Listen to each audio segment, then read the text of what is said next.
Renungan Hari Minggu Prapaskah kelima tahun A. Akulah kebangkitan dan hidup. Bacaan pertama diambil dari kitab Yesekiel bab 37 ayat 12-14. Bacaan kedua dari surat Paulus kepada jemaat di Roma bab 8 ayat 8-11. Dan bacaan Injil dari Injil Yohanes bab 11 ayat 1-45. Saudara-saudariku terkasih, dua peristiwa penting yang hampir setiap saat dihadapi oleh manusia adalah peristiwa kelahiran dan kematian. Hampir setiap saat ada yang lahir dan ada yang mati.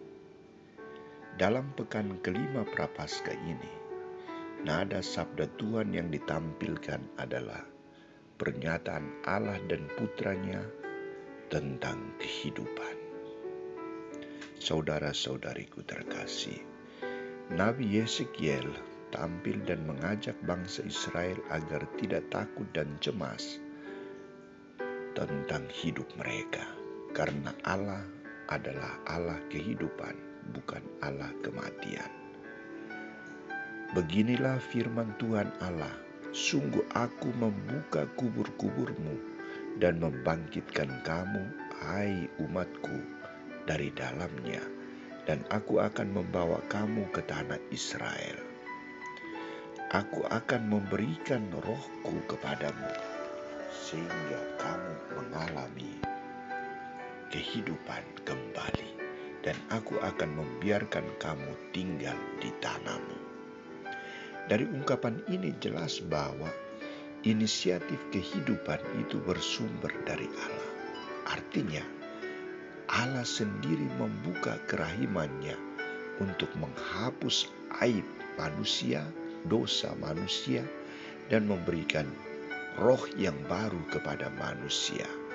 Dengan ini jelas bahwa Tuhan Allah yang berkuasa membangkitkan kembali yang runtuh dan membebaskan Israel dari kuasa maut.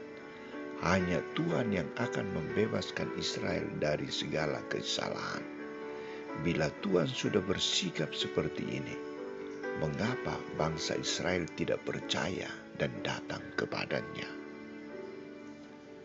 Saudara-saudariku terkasih, Santo Yohanes lebih lanjut menampilkan sikap Yesus ketika berhadapan dengan penyakit yang akan membawa kematian bagi Lazarus. Berhadapan dengan kenyataan itu, Yesus tegas memberikan jawaban. Penyakit itu tidak akan membawa kematian, tetapi akan menyatakan kemuliaan Allah, sebab oleh penyakit itu anak Allah akan dimuliakan. Untuk membuktikan sabdanya ini, Yesus membawa murid-muridnya untuk mengunjungi Lazarus yang sudah 4 hari meninggal. Yesus yakin benar bahwa Lazarus tidak meninggal tetapi tidur. Dalam peristiwa ini, Yesus ingin menunjukkan kepada para murid, Maria dan Marta, bahwa Ia mempunyai kuasa yang menjamin hidup hanya dengan firman-Nya, hanya dengan sabdanya. Akulah kebangkitan dan kehidupan. Barang siapa percaya kepadaku, tidak akan mati selama-lamanya. Dari pernyataan ini, Yesus mengajak Marta dan Maria agar mereka percaya kepadanya, percaya akan sabda kehidupan yang diwartakan oleh Yesus. Melalui peristiwa ini, Yesus mengajak para murid-Nya agar tidak ragu dengan dirinya, tetapi percaya secara utuh kepadanya. Maka Ia tegas mengatakan, Lazarus, keluarlah.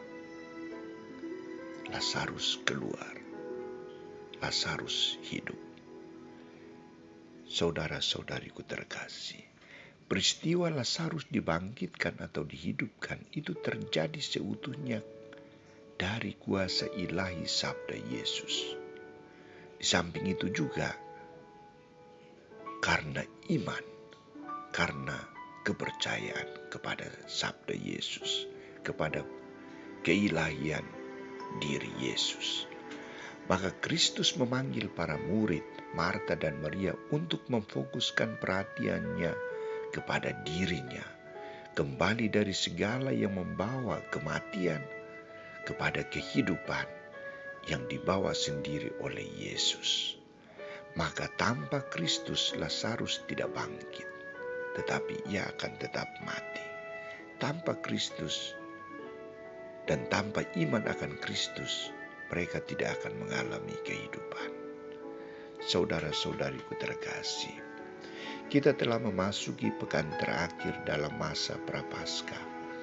Hari ini Nabi Yeskiel maupun Yesus mengajak kita agar bangkit dari keterpurukan kita karena dosa dan kesalahan-kesalahan yang telah kita perbuat, karena ketidakpercayaan kita akan Allah dan Putranya Yesus Kristus. Kita diajak untuk bangkit. Caranya sangat sederhana. Kita mulai berkomunikasi baik dengan Allah dan sesama. Kita coba membuka telinga hati untuk mendengar dan menyimpan sabda Allah, mendengar panggilan Yesus dan mengikuti panggilannya. Doa dan sabda Allah akan mengubah hidup kita dari kematian kepada kehidupan baru, dari kejatuhan kepada kebangkitan baru. Mari kita usahakan mulai saat ini.